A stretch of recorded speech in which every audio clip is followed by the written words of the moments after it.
Hello everybody. My great niece Daisy is helping me do this, and she's reminded me that I need to introduce myself a bit. So my name's Bernadette. I get called many things. Bernadette, Bernie, Bern, B, and even by one person, B Unit. I don't know why. I'm 62, although I keep telling everyone I'm 63, but that's because it's this year.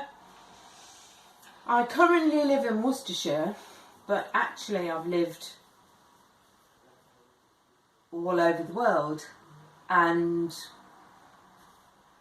that's because when I was about 18 or 19 I decided I wanted to travel, and I had a job first of all as a nanny in a place called Waterloo in Belgium, where the battle took place.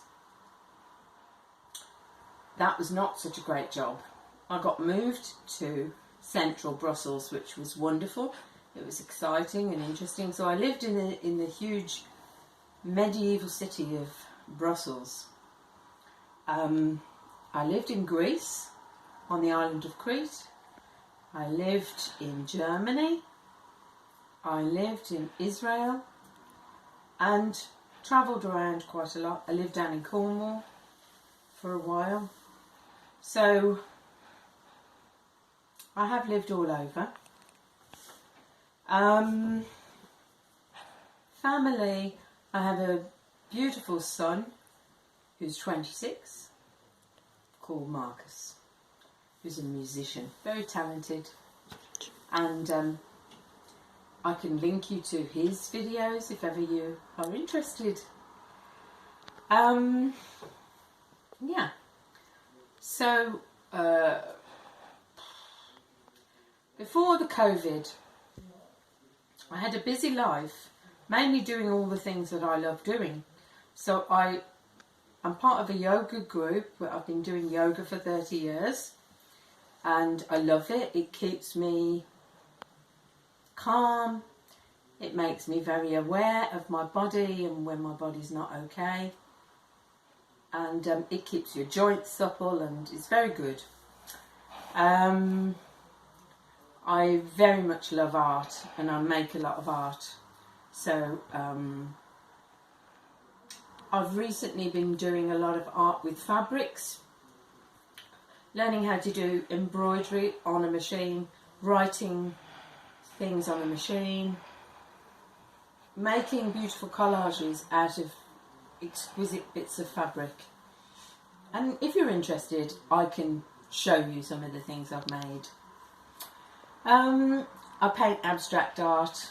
I'm in a choir.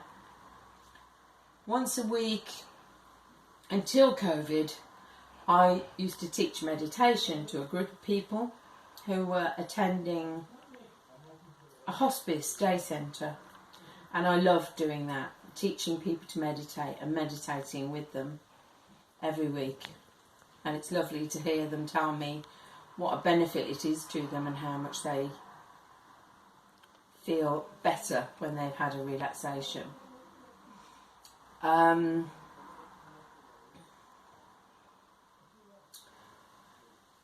All of that stopped with COVID. For the first 7 weeks of my COVID life, I was stuck down in Cornwall because in the middle of March I went down to look after my cousin's house and her dog. And as soon as I moved down there, I was locked in. It was the most beautiful time in this tiny village of Cadgwith, because it was almost empty. It was silent, beautiful. I would walk down the country lanes, down to the sea, and all you could hear was birds and insects and the sound of the sea. And it was a wonderful time. I got fit because Cornwall is full of hills, so I was always up and down with Pip the dog.